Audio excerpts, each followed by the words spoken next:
élaboré. Oui, c'est déjà pour moi. Allô. Ce vin a été élaboré avec une pensée profonde pour nos amis du Japon.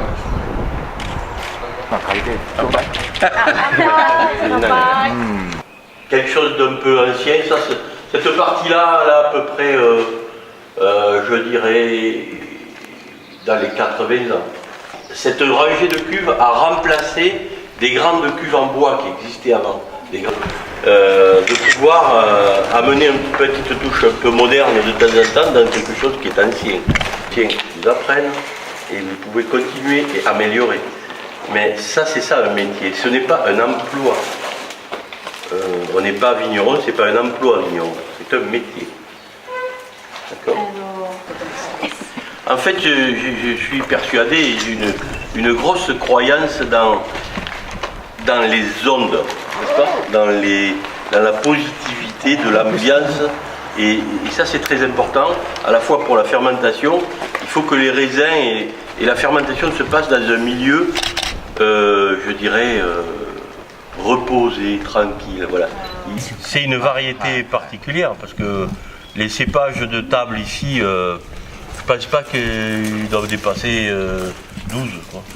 Ouais, 14, c'est déjà bien. 14, c'est même énorme pour un raisin de table. Des muscats de Hambourg, des muscats de Hambourg, des Italia, voilà, c'est les variétés qui font des gros grains, mais les gros grains, c'est pas très, ça fait pas trop de degrés, quoi. C'est pas très sucré. Mais maintenant, le goût ici, c'est aussi avec le sucre, il faut quand même de l'acidité.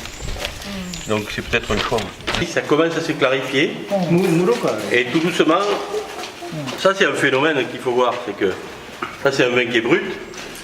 Déjà, rien que le fait d'en avoir mis dans la bouteille depuis tout à l'heure, regardez qu'il s'éclaircit. Et en fait, ces petites particules fines qui font le trouble sont importantes pour prolonger le côté aromatique.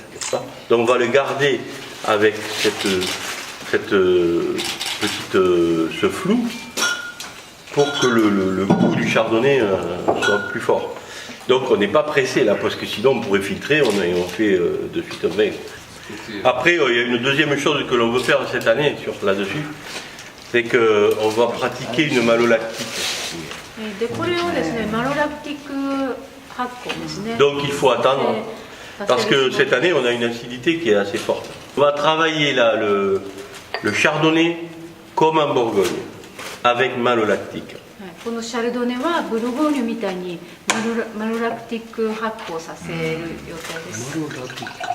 Alors là, il est sec, il n'y a plus de sucre, puis il y a les tanins qui remontent. Les tanins sont là, c'est beau. Mais les tanins, il ne faut pas avoir peur. Vous, ça va vous surprendre. Mais nous, on sait exactement.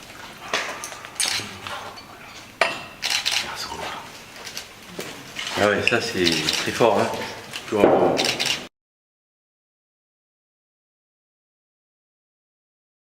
Que vous avez là-dedans cette année en plus, le plus cette année du primeur, c'est que vous l'avez vu sur l'étiquette, c'est de la culture biologique. Et je pense que c'est pas courant du tout. Peut-être en Beaujolais, il y a quelques vignerons qui travaillent en biologie. Mais dans le Languedoc, pour du primeur, je suis sûr que c'est le seul. Et j'espère pouvoir leur transmettre notre foi, hein, notre passion. Santé. Santé. Campagne. Campagne.